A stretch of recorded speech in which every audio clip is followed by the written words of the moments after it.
Leo, it looks like the Scottish hate crime bill could be the Liz Truss of legislation.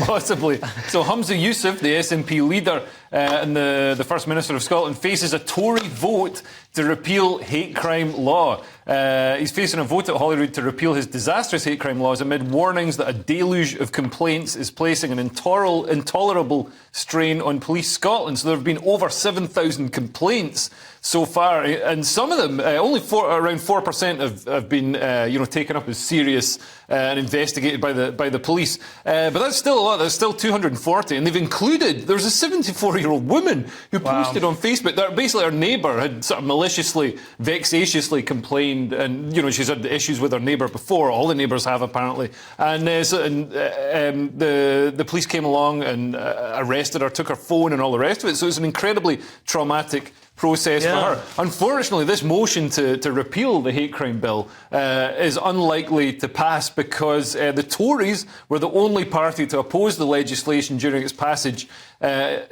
before. And, unfortunately, I hate to shock you, but there aren't that many Tories in Scotland. There's about 5 of them, aren't there? Yeah. I mean, I don't know what's going to happen to the SNP at the next election, but the Labour SNPs, they're called SNPs as against SNPs, right? The Scottish... MSPs. Yeah, SNP, MSPs, yeah. SNP, that would be they were keen on this bill as well. This was not an SNP creation again. Well, that guy, Anas Sarwar, the Labour leader, he's also done his own anti-white speech. He's basically a copy of Humza Yousaf. But the problem with it, what I thought when I read this is the problem with anarcho-tyranny is that you have to have the resources, don't you? Yeah, so they're trying to do anarcho-tyranny, but they haven't got enough resources to tyrannise the population.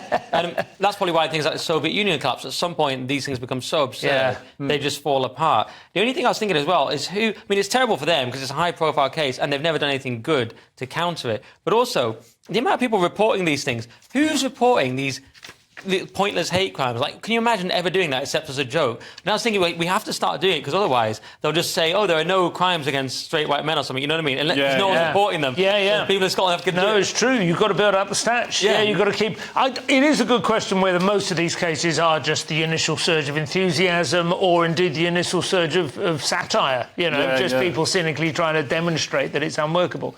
Need to see it calm down in a couple of weeks' time, but... that is not the principle on which I wish it to be opposed. It's morally abhorrent. It's not that it's not workable.